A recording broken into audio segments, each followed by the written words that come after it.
Hello, hello, everybody. We are now live. I am the Shamrock Pixie, aka Destiny. And tonight we are going to talk about starting an eBay journey. And with me tonight, we have Mr. Pat from Patty's72. Make sure you follow him because next week the show will be on his channel. Then we have Tommy, the Bargain Effect. Make sure you subscribe to him as well because the following week will be on his channel. And then we have Miss Kimberly from Borderline Hoarderish. Woo-hoo. So I just want to kind of give a little rundown real quick. For October or blah blah. Let me start over, please. April 7th, we will be on Pat's channel, and that topic will be goals and dreams. And then April 14th, we will be on the Bargain Effects channel, and he will be having a special guest with um, Brooks.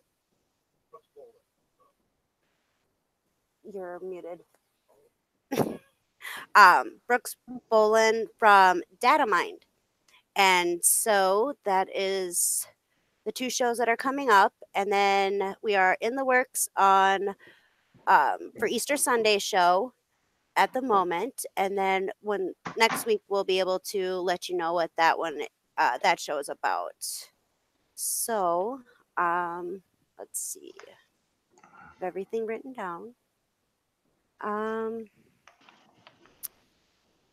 So let's see how many people are here. We have 15 people here. Let's welcome everybody. We have Miss Rebecca. Thank you for coming. Yay. Hi, friend. We have diverse diverse flips from South Carolina. It looks. Thank you for coming. Welcome, welcome.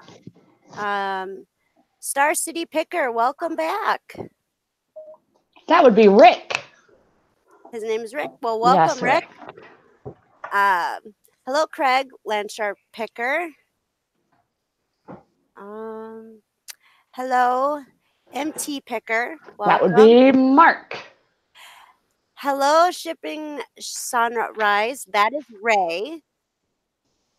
Welcome, welcome. All right, so let's get started. We have 17 people watching.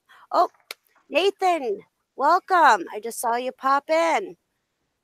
Anita Fanita, welcome, welcome. All right, so we're going to get started. So tonight's show is about our eBay starting, our journeys with through eBay. And mine is a little different than everybody else on the panel because I started from the way bottom where I didn't get a store yet. I haven't bought or subscribed to a store yet. So I just have like the regular basic account for eBay. And I wanted to kind of maybe make some things clear with that. When you first start out, I know it's different for everybody. Um, I've talked to people where they've said, "Oh, well, when I started eBay, I started with only 6 listings and had to wait to up it, and the limits on their accounts." So, but my personal experience that I had with starting my eBay account, I started where it said I had 50 listings. And so I was like, oh, I can list 50 items. I was so excited. And then I started listing and realized I only had access to 10 of those 50 listings. The reason being is it's just how it was set up. I know that after I sold 4 items on my account, I did do the or the I'm trying to think of what it's called now. I had it. My limit raise on the account, and I was denied the first time around. And so I waited a couple days thinking that I could do it again. Maybe they just needed to verify everything. And when I went in there to try to get my limitations upped again, they told me I needed a call. So called and found out that in order for me to have my limits raised, I needed to verify who I was. And so I did that, and then they raised my limits. And it's not like really hard to have them to like verify who you are, because if you are who you are, you're going to answer them correctly, and then you get to move on with more listings. Um, and let's see, did that part. Pat, you want to go ahead? Well, I've been on eBay since 1998. Now, when I first started, I really probably started more as a buyer because I was looking for items that I always considered eBay the online flea market, of the world. I wasn't willing to walk around flea markets, and now looking back at that probably was a mistake as far as a seller aspect, because there's still a lot of things out there that if you're looking to sell that you can find on eBay. I have a store now, but I only started my store on. I have actually 3 stores, but my main account I only started a store. Probably about 4 or 5 months ago, because I just never, having those limits of selling 50 items, I was willing to pay the 35 cents to list. And, mathematically, it just wasn't working out I didn't have a steady stream of, when I was running a restaurant, I didn't have a steady stream of stuff to make warrant it. Well, now that I have close to about 1,100 listings, it made sense to do a store.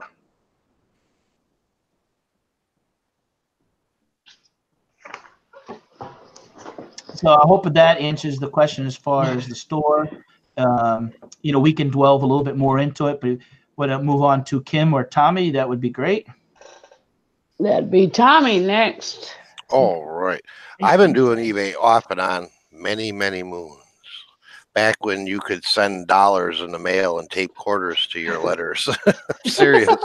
But I didn't get seriously into it. I'm going on my 3rd year now of actually having a store and pumping up the volume of inventory and actually trying to make it the household income and not just the extra cash here and there. And I started out, I think when I started out, but the account was there for a long time. So I started out with 50 items I think I could list right off the bat 3 years ago or whatever. And then I upgraded into the Premier store. And now I'm at, I think, what is it, 1,000 items at $25,000 or something you can list in a month. And now, Tommy, can I ask you a question? How do you feel that 25,000 fits your particular situation right now? Right now, that's funny. If I can reach 25,000 in sales a month, I'd be a happy camper.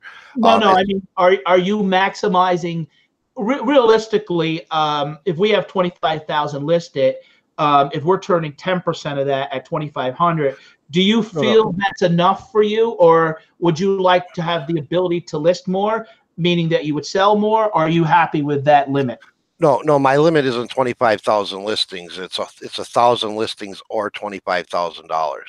Right, exactly. Yeah, that's what. And right now I'm comfortable with it. I eventually, within the next, I would say 2 years, would definitely like to be way beyond that limit. I mean, I have high end game goals, so that would be like a fraction of where I'd like to be at.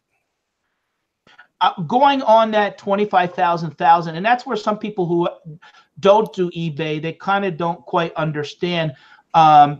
They could have, for example, 400, and it could be 6,000, and they'll get to that 6,000 point, and and they still think they have 100 more listings to list, but they don't, because they're selling lower priced items So sometimes you got to factor that in. When I do 2 stores, I try to keep one on one store so that I can maybe list a little bit of higher. So I'll sit down and mathematically figure it out so that, in a sense, if I'm selling, let's say 100, my average selling item right now is $22. Yep.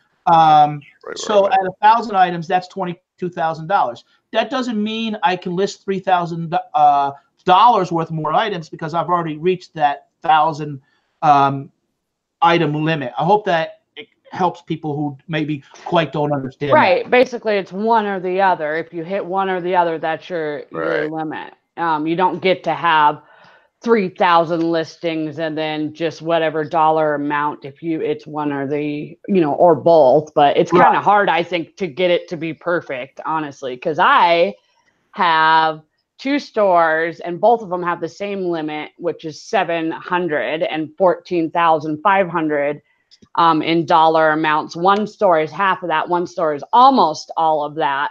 But in the one that's almost all of that, my items are lower, and like I have more perishable type of things in that store. So my average sale on that one is like 15 to 20. And then, of course, in my baby store, I have really a big price range in a lot of things, but I only have 349 listed things in that store, and I still have quite a lot of dollar amount. I have been part of the eBay game or aware of the eBay game since the late 90s, but to list on my own, not until 3 years ago. And then I opened up my second eBay store, my smaller store, it'd be November of 2017. And at that time, I was just like Destiny in the point of having only 10. You could start out with 10 listings in that. And then to get it raised after I had sold a couple, I called and I asked them to raise my limit, and they did the same questions that I think you're talking about, Destiny, and verifying who you are basically. And they asked questions like, what street you lived on, or, was this your parent, pretty easy, simple questions. And they allowed me to change that limit, but I was not able to just do that every single time for any of the other limits. I had to earn those. So I don't know if that is the same for you guys in upping your limits, because I've only been able to just call and up it that one time, but I guess I never really tried though. Yeah, from what I understand, and I just recently did a video on this, actually this past week, where I called in on my one account and I upped my limits. And basically, you can call in once a month. One of the questions they're going to ask you is, where are you finding product? Where are you sourcing? And I think that's to kind of protect themselves and also the buyer, that stuff isn't being stolen. And also they don't want people coming on the platform, setting up new accounts, and then taking the money and then not delivering the goods. So that's why they first put those steps into place. Even though I've been on since 1998, like I said, I have 3 stores, with the one Pat D's being the longest. And then I actually just recently, last year, opened another account with stuff that gets donated, and I, to benefit male breast cancer. And I had to go through the same process that Destiny, Shamrock, Pixie did, that you only start out with 10, and then you got to kind of prove yourself and who you are, deliver the goods, and they track the tracking. And then as time goes on, you're able to list more. I'm already able to list $5,000 worth of stuff on that account. Mm-hmm.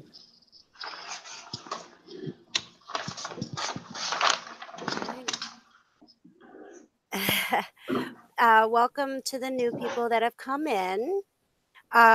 So the next thing I want to ask to the chat is, how many of you are new resellers, and how many of you are who've been doing this for a lot longer than me, which is probably most we'll say of you. maybe 6 months. Yeah, 6 months or longer. Hit 1 or type 1 if you are a new reseller that's been doing this for about 6 months, and hit 2 if you've been doing it longer than 6 months.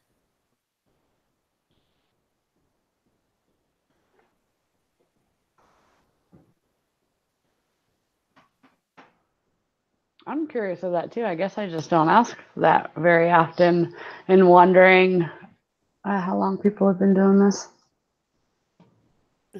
Lantern Picker 2++.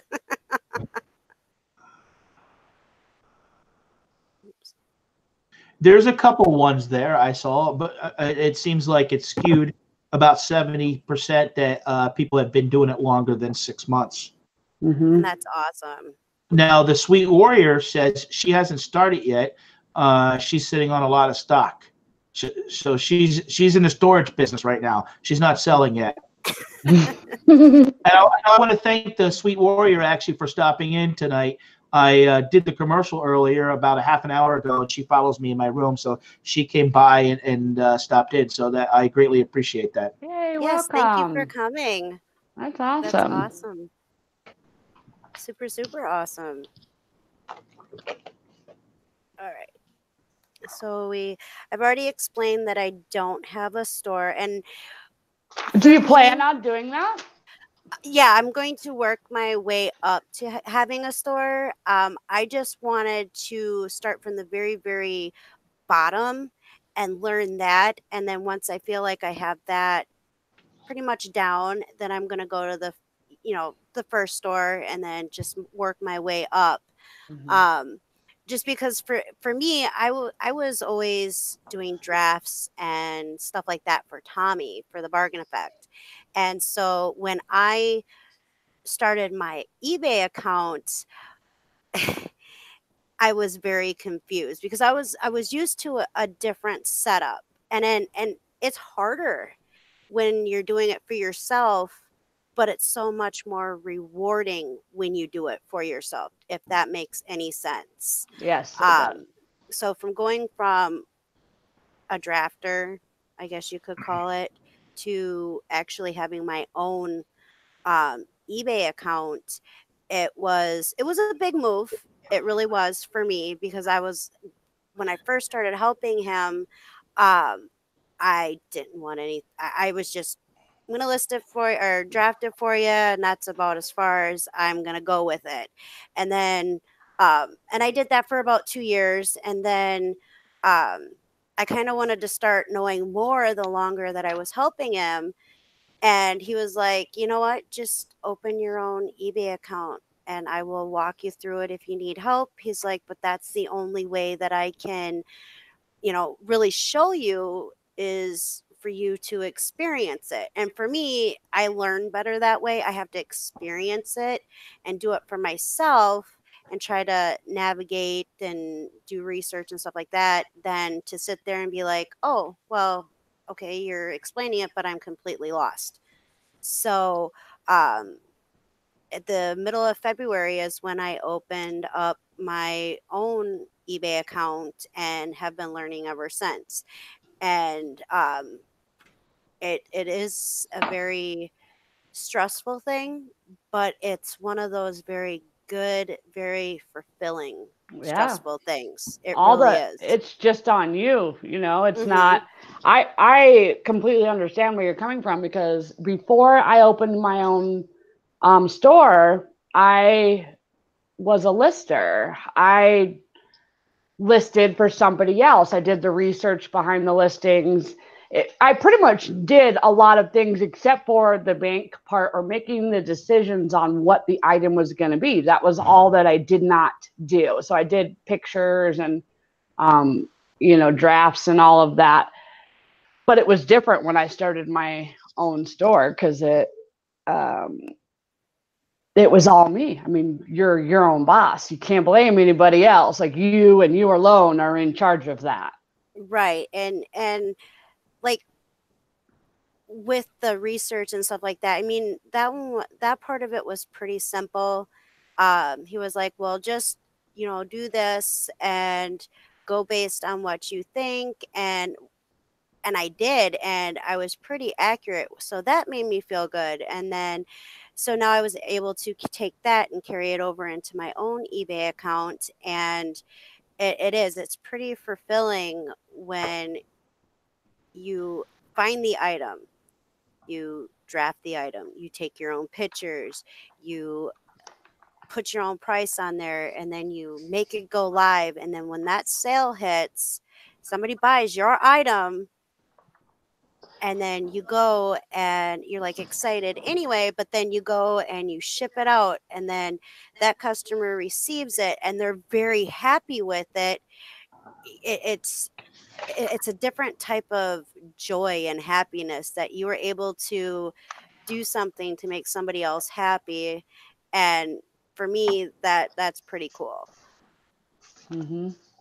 I mean, so I was going to ask, Pat, did you draft for anybody else or work behind the scenes before you actually started your own account or your own store? No, I mean, I started selling as a part-time gig, like I said, to make extra money here and there.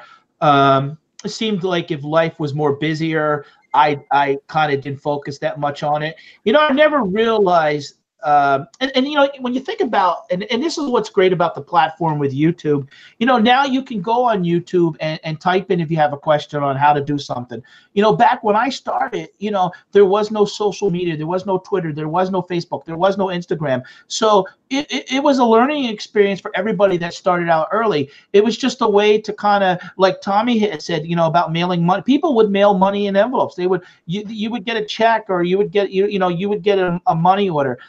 I never listed for anybody else as far as a lister that Kimberly talked about, but I have co-signed many things. I used to, I found myself, and I still do that right now, but I've learned to be a lot smarter about it, because in the past, I mean, I sold for one guy, for example, in about 2 months, $7,000 worth of stuff. Now, I only made $500 off of it, but it was probably only about a week's worth of work. But I was finding that as more and more people were knowing that I listed and had an eBay store, they would want to come to me and say, hey, Pat, can you sell this for me? And a lot of times I was only taking 10%. And some items, when they were, let's say, priced at $100, it just wasn't worth selling for 10% to make $10, because there was a lot involved on the packing and the taking the picture and stuff. It sometimes worked out that it was less than minimum wage. Now I have a deal with somebody just recently where he gave me approximately, you know, I'm just going to throw it, say $1,000 worth of clothes. It's about $1,000. Whatever I sell for him, and I told him straight out, I get half minus the fees. I'm taking the, you know, I'm doing the packing. I'm taking the time to list it. I'm taking all the pictures and stuff like that. But, you know, it's better for him, instead of throwing it out or giving it to the Goodwill or the Salvation Army. Some people, and I just heard this recently, some people have been giving to the Goodwill and the Salvation Army, getting a tax deduction. But I guess there's been some limits placed on that part of really how much you can deduct if you're in a certain income bracket. If you can, so here's a guy that has money and has some great stuff, and reached out to me, and this was the opportunity to list things without having to actually put money out. Now I have about $30,000 worth of stuff listed right now, and I'm planning on listing more, as I just signed up for liquidation.com. You know, one of the things I want to ask our panel here is basically, what do you guys sell? Are you trying to sell a certain niche? Or, I mean, if you see on eBay, a lot of times there's people that simply, no, I won't sell clothing, I won't sell books. They're into electronics. I'm not afraid to sell items that I haven't sold before, but I don't want to sell something that I feel that maybe I'm not doing a service to the customer. Because ultimately, even though this is a mom and pop, if you're serious about doing this full time, this is still a business, and you got to be serious about it. I mean, I won't sell. I've had people, like last week, I had a customer or a lady email me and say that, you know, we had 5 pictures of a pair of jeans, and she said, I want to see the knees and stuff, and the, you know, I guess my pictures weren't good enough. She says, because it kind of sounds kind of shady. So I took the time, went into the boxes, dug them out, and sent 4 more pictures. And for me, I would never even think of taking a picture and misleading someone to sell, because I want people to come back. I want my, and I'm, now that I'm focused more on this, on a full-time, the opportunity that this is going to give my family the next 20 years, I'm taking this serious as a business and want people to buy again from me, not just short term. So what, going back to Destiny, what do you plan to sell on your store? Is there certain things that you really interest you? And maybe you could, dive into that and tell the viewers what you sell. Well, right now I am doing hardware lots. That's mostly what I'm doing at the moment.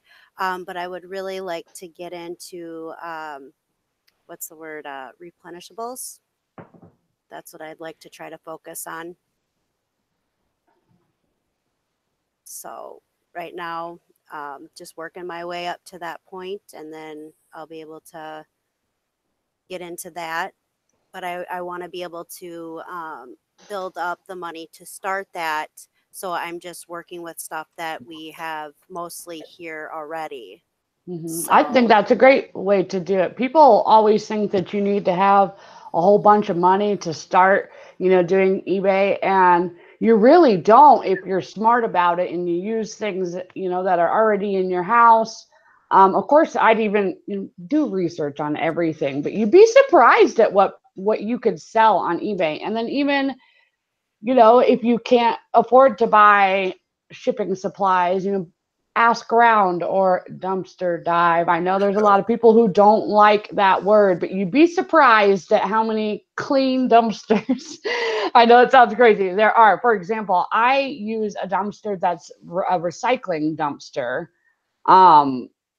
That's one of the places I go. And really, this time of year, if you just pay attention, if you know friends who have a kid that's having a birthday party, or whatever it is, you can find stuff. So you don't need necessarily a whole bunch of money to invest initially right away. Of course, you have to be mindful that if you don't have a laptop, for example, or a PC, or a printer, even that you're not going to get an additional little discount that you get for having an eBay store.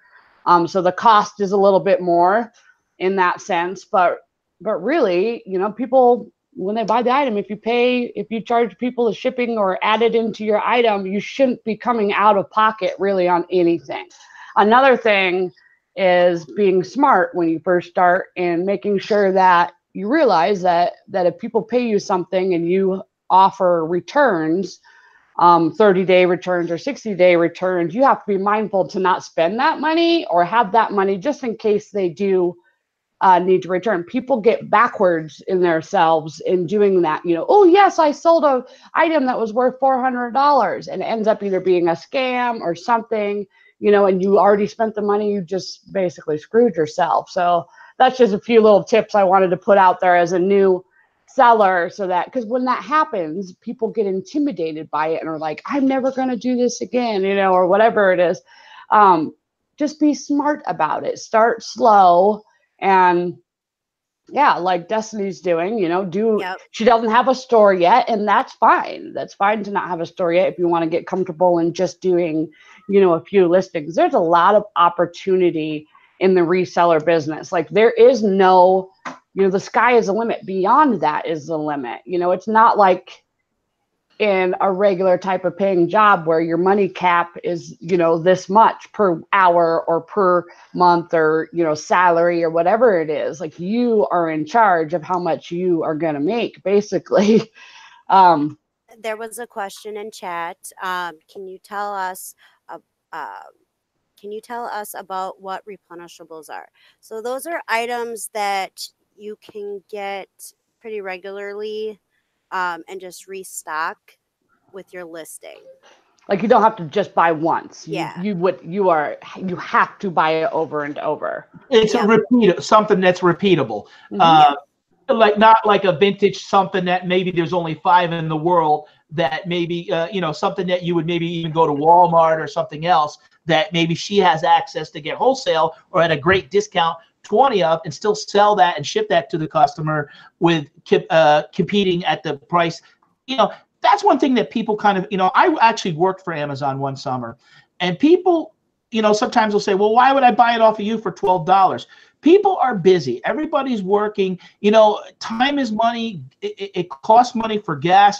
So when you can have that item, and I know myself, I do 1 to 2 day shipping handling process on my eBay store. So I mean, typically, if I sell something on a Monday, and if it's at a certain time, I even ship it out the same day, as long as my post office is open and I'm in my town, that I'm not out on the road doing something. I'll ship it out, and they can get it by Thursday. I love when I could sell an item on eBay that is, let's say, $15, and it's no more money than they would have paid buying it at Walmart or Target. It's just, I got a great deal, and I pass that along to the customer.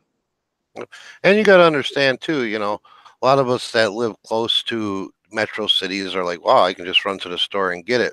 But there is so many people that live out in the boonies. They don't have a Walmart down the block. They don't have a Walgreens down the block. They gotta drive a while. So it's worth them even to pay that premium, not to have to drive 60 miles down the road to get to a Walmart.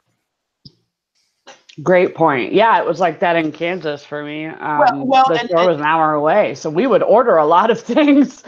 Order a lot of things. Let me tell you too, when you're living in New York City, think about this. You got to get a subway. You got to get a taxi. You got to go down. Yep. If someone is delivering, when I worked at Amazon, I was shocked that people would pay $22 for a case of water. But guess what? It was brought, if they lived in a 7-story building, it was brought right up to them. And a lot of things were going away. Part of what I do, and I'm not going to get off eBay, but part of what I do, and I do Instacart too, is the convenience. And that's exactly what the demographics and things are changing of ordering online instead of having to necessarily go out and buy things.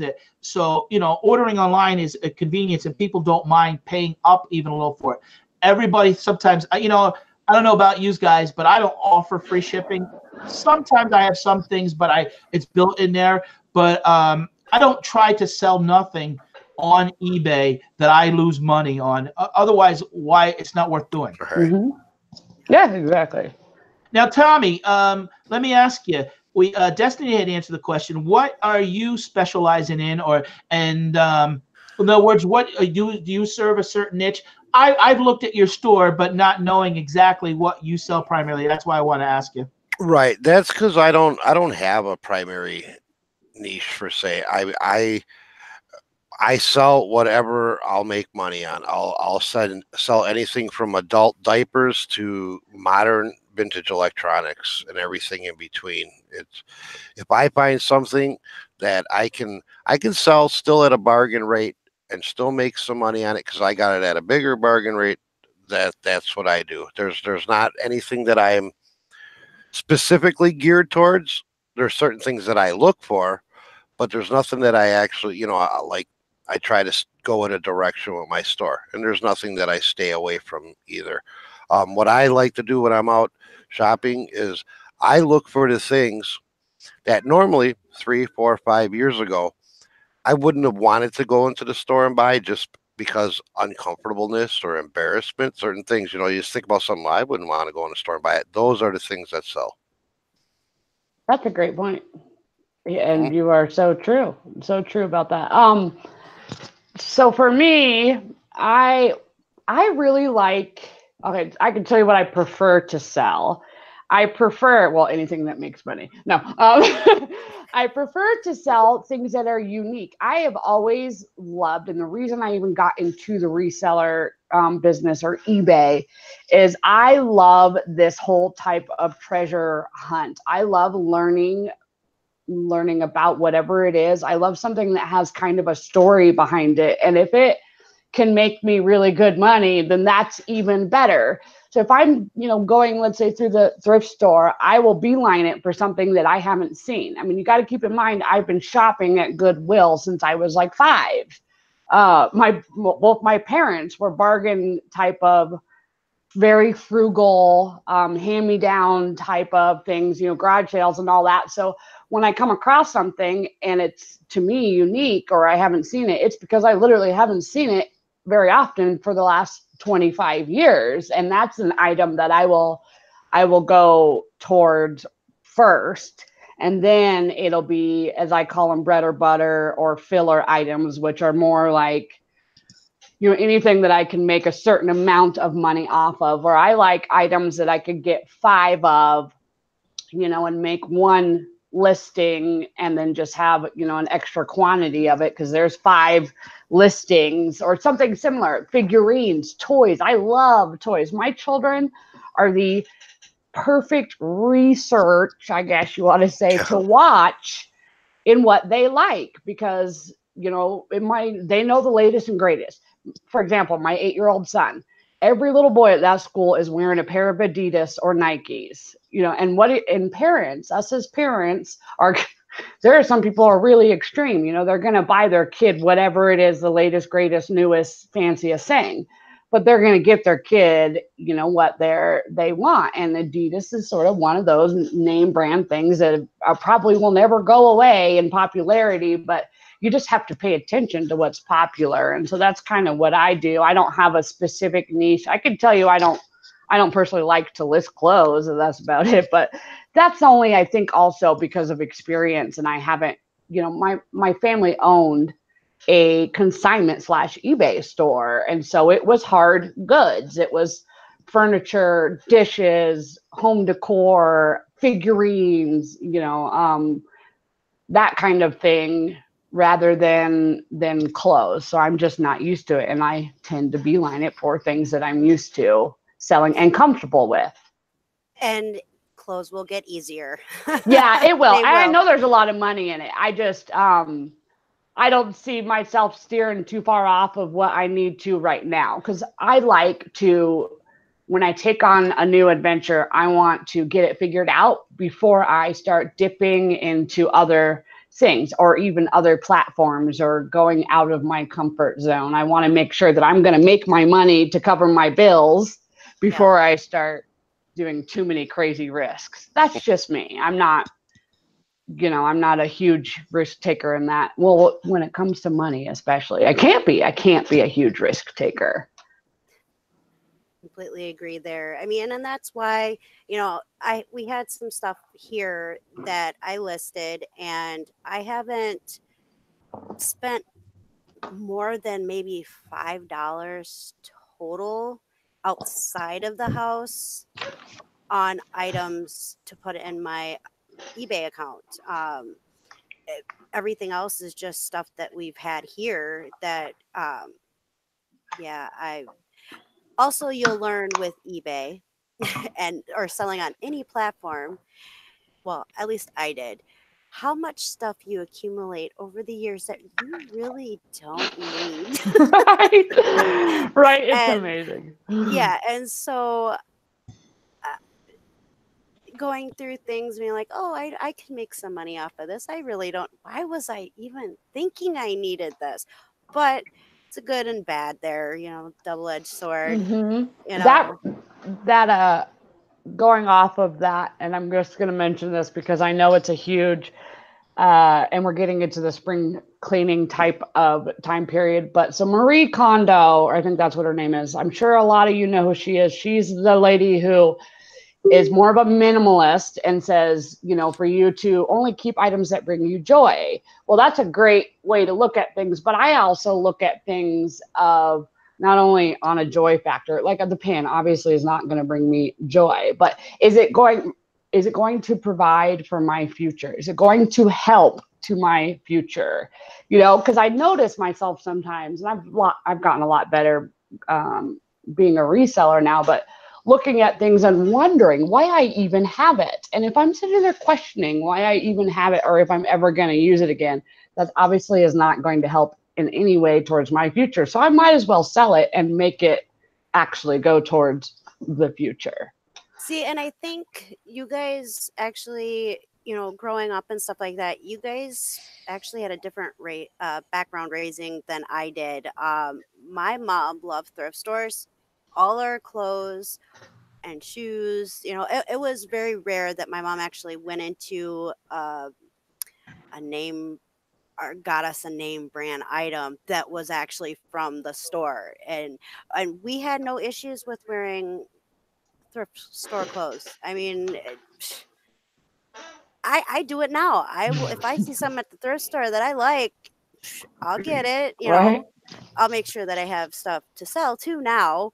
But you know, it doesn't bother me. It's just clothes. You wear it the same as name brand. So I've never understood the whole name brand thing, but well, a lot of people like it. That's exactly why yeah. there's big money in brands, because there's a lot of people. I'm like you, though. I don't really care, but there's a lot of people who do care about Yeah, what and so they. I'm learning, you know, names and brands and stuff like that. But it's harder for me to do that because I don't understand what the big appeal is. But at the same time, I know that people really like that. So it's a learning. It's starting out, it's learning, and it's trying to retain it and make sure that you have it all in here so that when you're out there, you can do what you need to do so that you can make your profit. And but going back to, I think we kind of got off a little bit. We did but a little bit in our, but that's all right. I think it's good to talk about. Well, because it all is what we're stemming from, which is starting eBay, right? yeah. So my next thing was, and did I ask the chat if any of them have just a basic store or a paid store or anything like that? No, I don't know. Yeah, Is there I'm anybody curious. like me who doesn't have a store out there? Put a 1. If you do have a store, eBay store, please put a 2. How's that?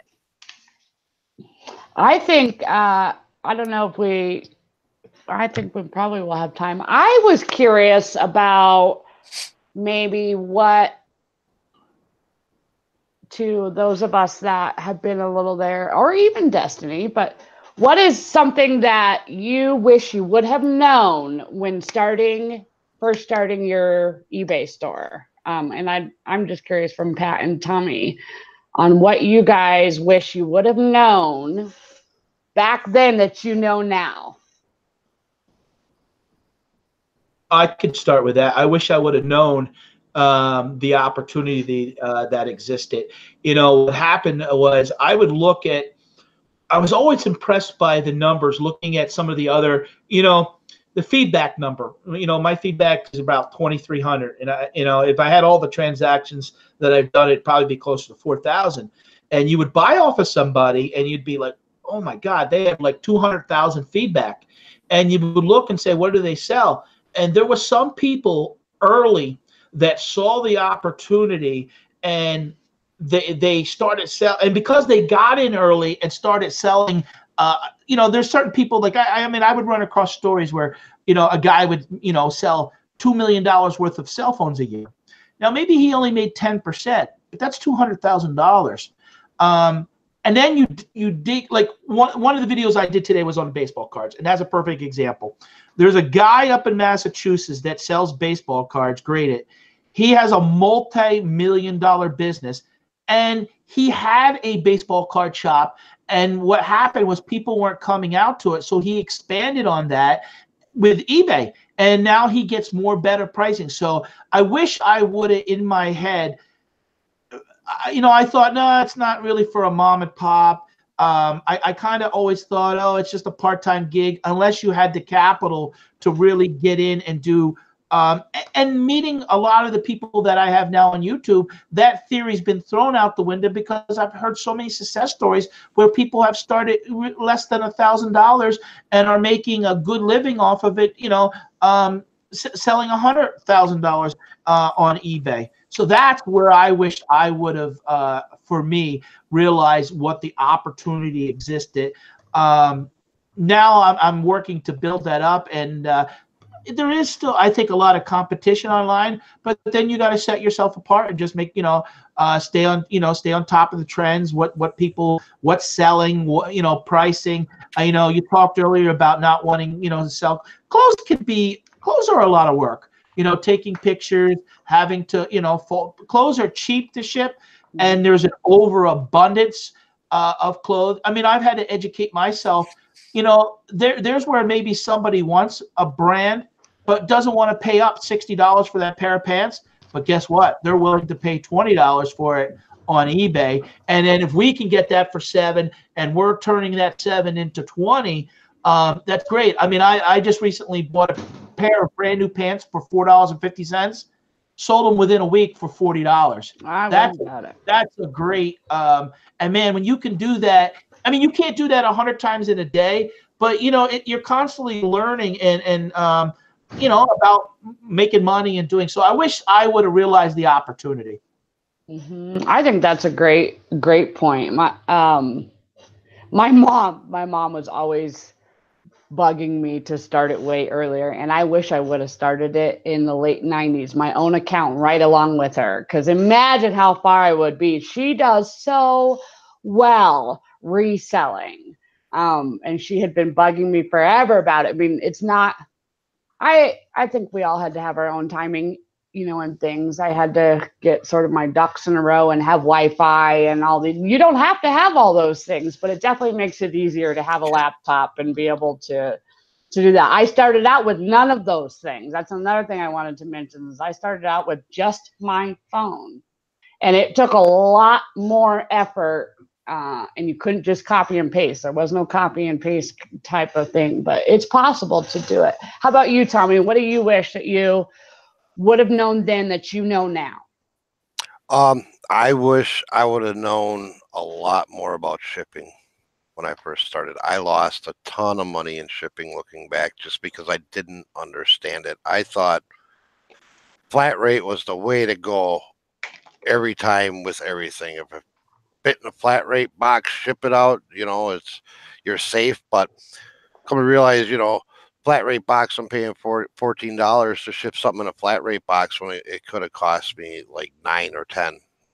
So I just wish I understood the shipping a lot better. Let's see. Wow. I'll ask the question and now I have to think about my own answer. Well, you guys said really great answers, both totally things that I can agree to.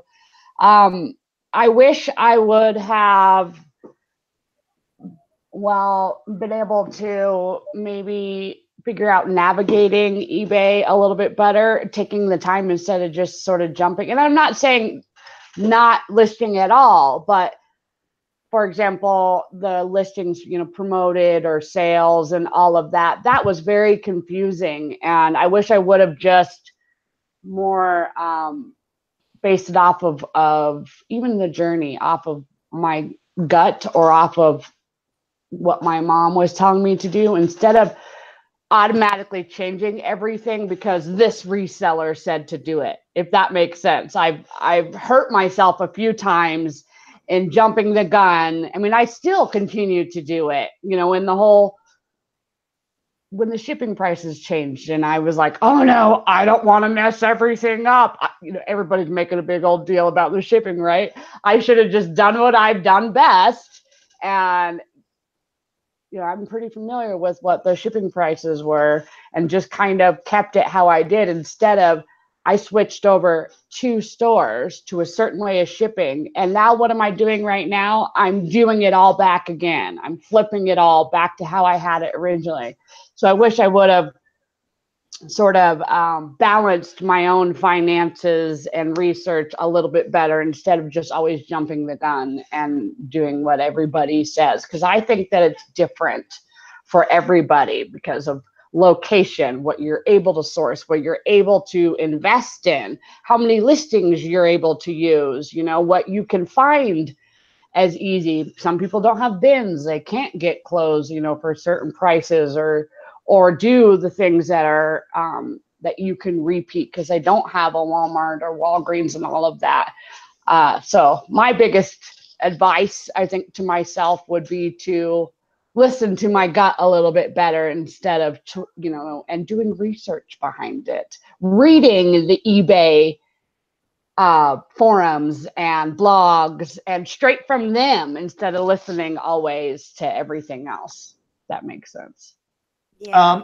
I'd like to expand a little bit more on the shipping that you guys are talking about. And, you know, She Sells by Sue is in the room. Sue, a friend of mine, and she's a great person that is on the show, and she has a lot of experience and talks about how people, that's the biggest mistake they make. And I have to agree with that, is the understanding the shipping, because I do my shipping for I have a 29-year-old son that wants, he sees dad do this. So I'm going to open my own account and sell items. And he's taking pictures off of a cell phone and he's listing stuff. And he's underestimating at times really how much stuff costs to ship. And then he's also, now that I've talked to him, he can maybe actually hurt his sales by making the item too expensive to ship, where, basically what you should do to understand shipping is make yourself a chart. Make yourself a chart, what 4 ounces cost to ship, what 8 ounces cost to ship, what 12 ounces, and basically what a pound. And basically, like a 4-ounce item, anything from 2 to 4 ounces will say, let's cost $3.50.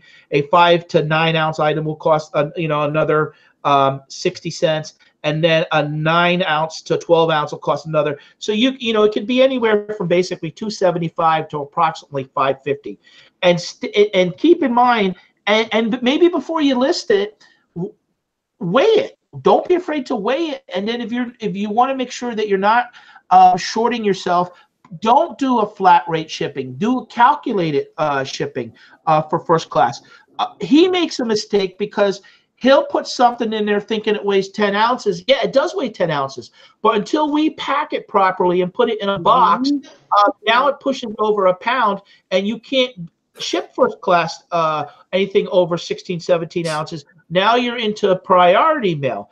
And people don't mind. A lot of times they don't mind. If they're buying it, I don't ever have someone say to me, oh, I think that's too expensive for shipping, because I know how to do my shipping properly. I actually will refund people. Yeah, exactly. There's Sue points out in the chat, weigh it with the box. Exactly.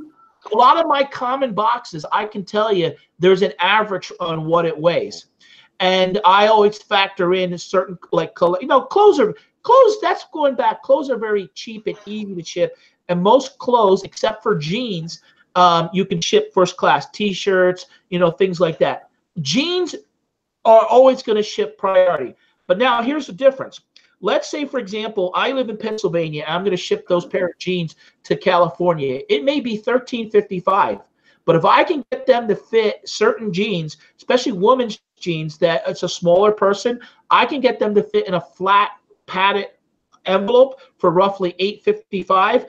I save that customer and get the sale done $5 instead of throwing it in the priority box and shipping it out to California. Now, when I do my jeans, I actually put it in a bag so that when they're opening the box or the package, they're not accidentally cutting. I put another barrier.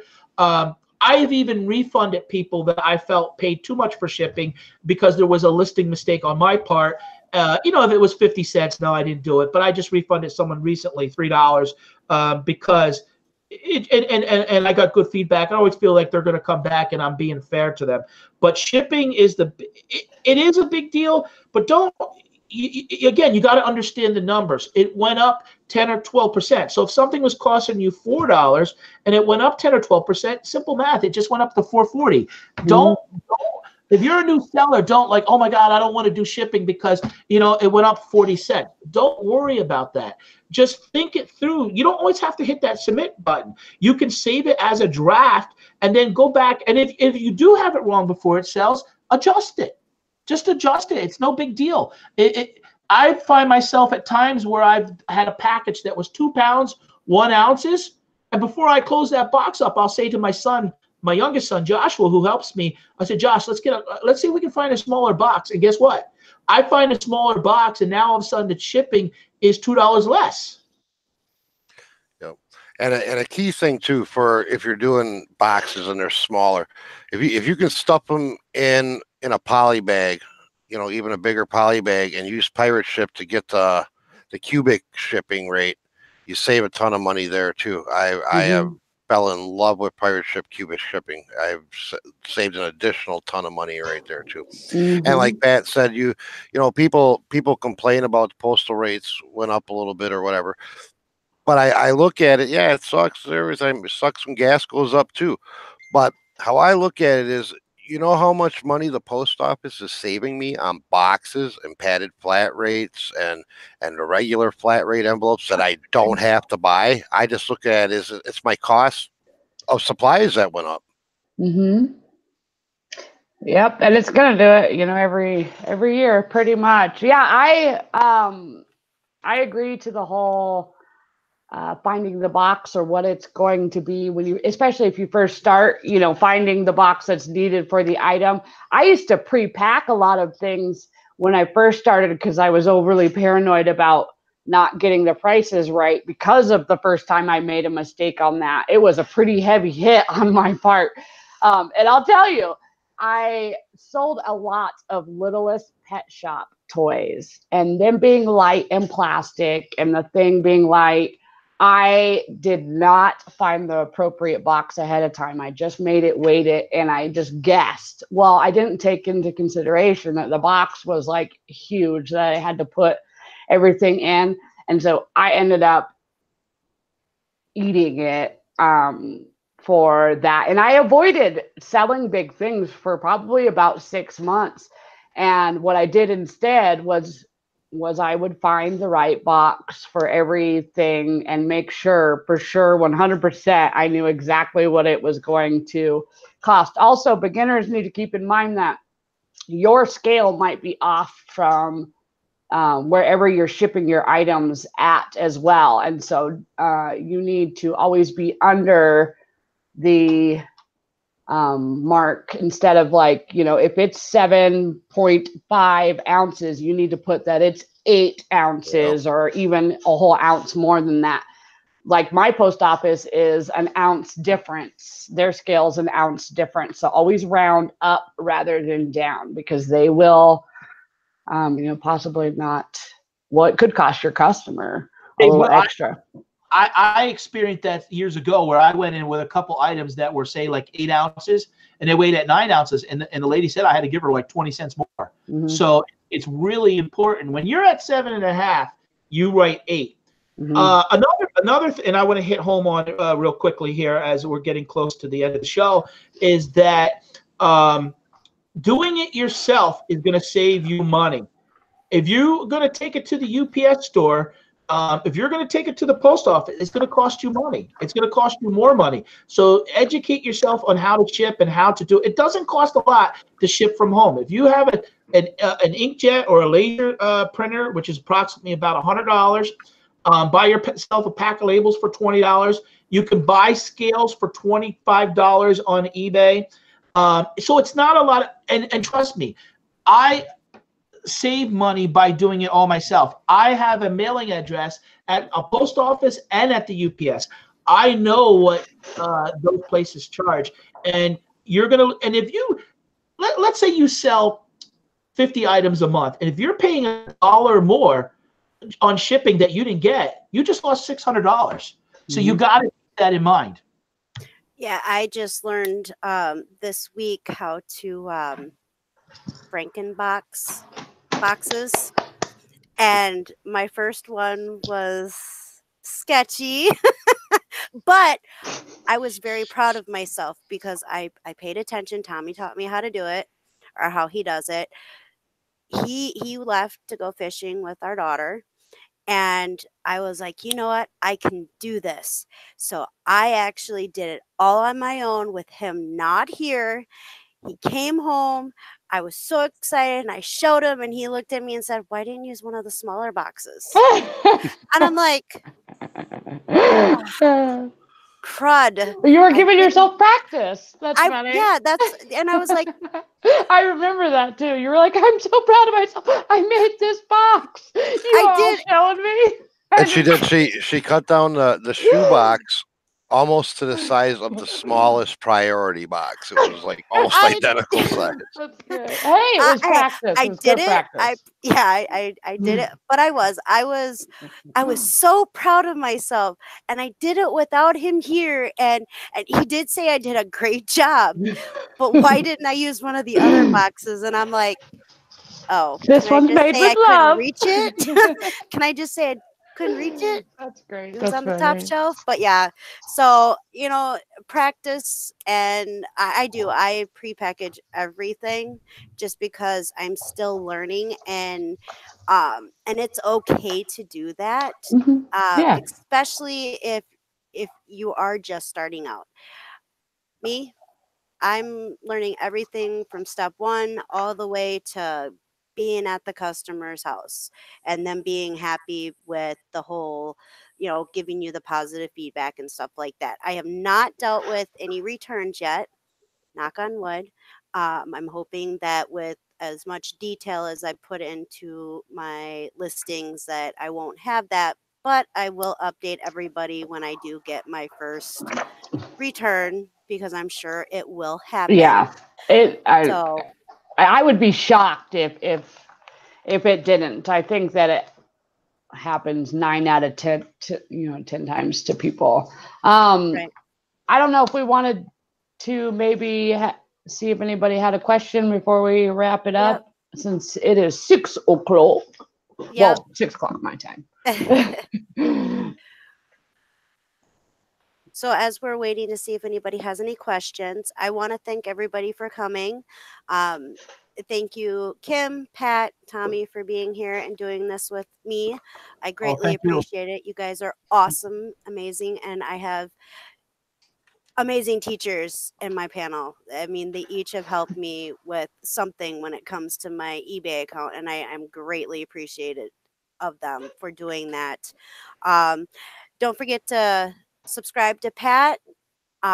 We will be on his show next Sunday at 6 p.m. Mountain Time, 7 p.m. 5 Mountain, 6 Central, and 8 Eastern. 6 Central, 7, 5 We all Mountain. live across the states here, so we have to get all our time zones. It is a little Central, confusing. 7 Eastern, which would be 4 Pacific. We can't forget about our West Coast peeps. Yes, we will get the hang of the time. It's on the reminders. We all have our reminders set. So yep, and so we will be on Pat's channel next week. The following week will be on Tommy, the Bargain Effect. So please make sure you guys are all subscribed to everybody here, and Miss Kim. Next week's show is going to be goals and dreams. So we are going to talk about our goals and dreams of reselling life, I believe. So with that, I thank everybody for being here. Now, were there any questions? I didn't see any questions. No, there was a lot of chat going during the show. That was great. But yeah, I want to thank the people that stopped in tonight that I've noticed in other rooms. So I sent out a message and they did come by. So it's greatly appreciated. If you guys haven't clicked that like button, make sure you click the like button for Destiny. She was a great host tonight. I greatly appreciate it. Thank you. And thank you to everybody who had knowledge and were talking in the chat as well, and giving ideas and helping out and stuff. I greatly appreciate that, because I was watching and mentally taking notes. So I greatly appreciate it. And there were some things I didn't know that were talked about in the chat. So I will be going back through chat and writing some notes. So again, thank you, everybody. Thank you, Tommy. Thank you, Pat. Thank you, Miss Kim. And with that, you all have a wonderful and amazing rest of your Sunday and week. Much love, everybody. Loving kindness, 2019, right, Pat? That's right. Loving kindness, friends. Thank you. Appreciate it, guys. Thank you. Bye. See ya.